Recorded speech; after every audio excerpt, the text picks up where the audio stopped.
Breaking news. Obama's shock presidential intervention.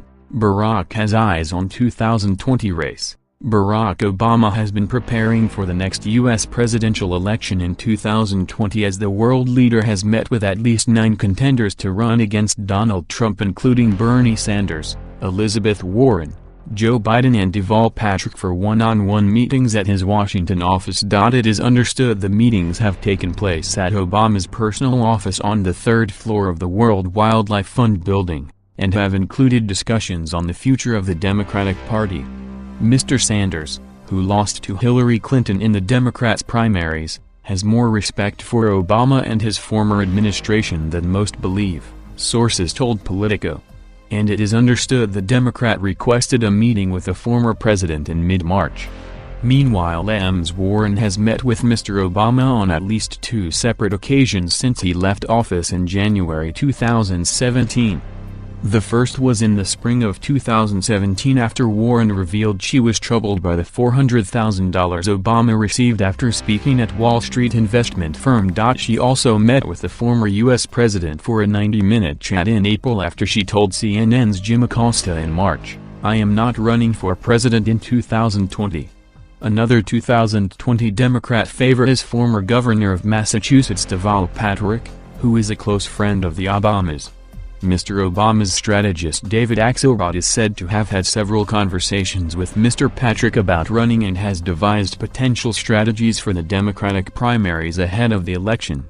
So far, Mr. Patrick has not ruled out running for president and saying last year, "I'm trying to think about how to be helpful, because I care about the country, and I'm a patriot first. It's way too soon to be making plans for 2020. So I'll just leave it at that."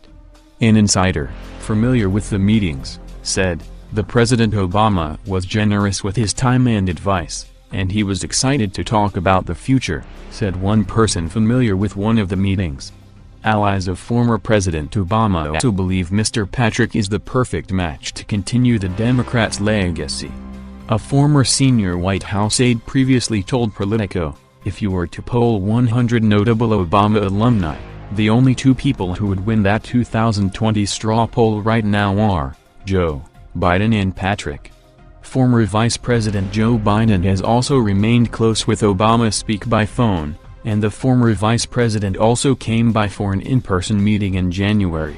According to insiders, he is waiting until after the midterms to make a decision on 2020, although many people see him as leaning toward it. In January, before he had officially entered office, Trump confirmed he would run again in the 2020 presidential election.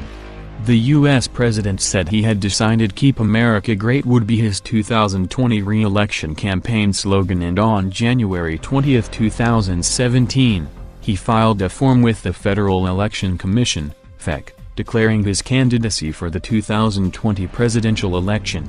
In April last year, it emerged President Trump's 2020 campaign committee had already raised around £5.7 million, $7.1 million, for his re-election in the first 3 months of 2017. At the time, the Trump Make America Great Again Committee, a joint venture between the Trump campaign and the Republican National Committee, RNC, also collected more than £7.8 million, $9.8 million, in total receipts. While Trump victory, which includes the Trump campaign, the RNC and 11 state parties, received about £53,506, $67,000, during the same period.